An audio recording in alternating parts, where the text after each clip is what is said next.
This is one of these things where I'm not sure if I'm actually going to include it in the final cut because it's just too inappropriate, really. But I had quite a good laugh when I read it.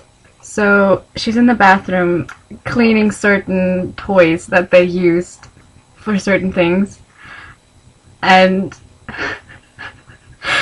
I don't want to say what it was, but it was something.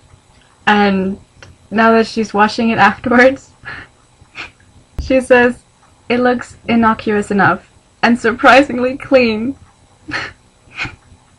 Gross. Right, just a little update on the inner goddess. She apparently also has costumes, because here, my inner goddess is wearing her gladiatrix outfit and she's taking no prisoners. Okay. More news on the inner goddess. They have this architect for the new house, and it's a woman, and she's hitting on Christian. How dare she? That bitch. Anna tells her off and says, back off my husband, he's mine. Ah! That's what just happened.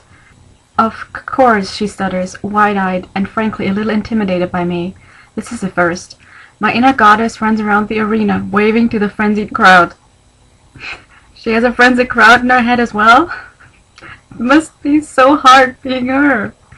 I can do this. My inner goddess is celebrating her inner bitch. Now it's getting really meta. Her inner goddess has an inner bitch. I wonder if her inner bitch has an inner Anna, and then there'll be a full circle. She should really go to therapy. Also, Anna must be the worst friend in history. I mean, she only has one friend, which is Kate. She has another one, but she never talks to him. And also, Christian is jealous of him, so she never sees him. So obviously, I'm not sure if we can call him a friend anymore.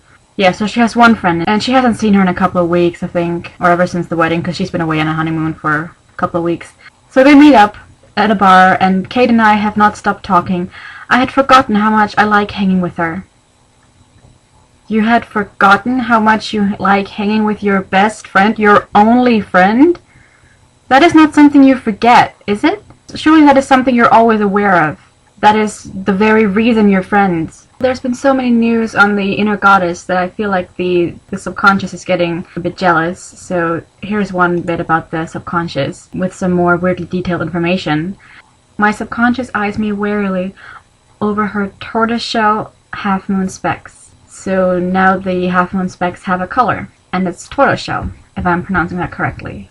I mean, you'd want to know what color spectacles your subconscious is wearing, right?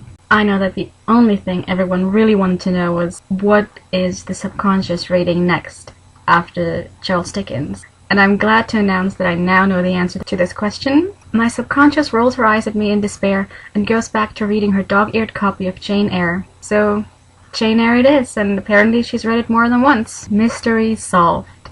You're welcome.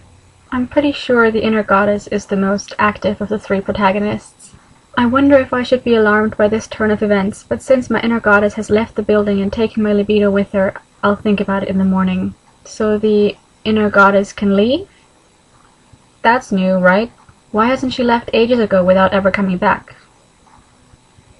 Right, so this is only a few pages later. My inner goddess swoons, bringing my libido back from Purda.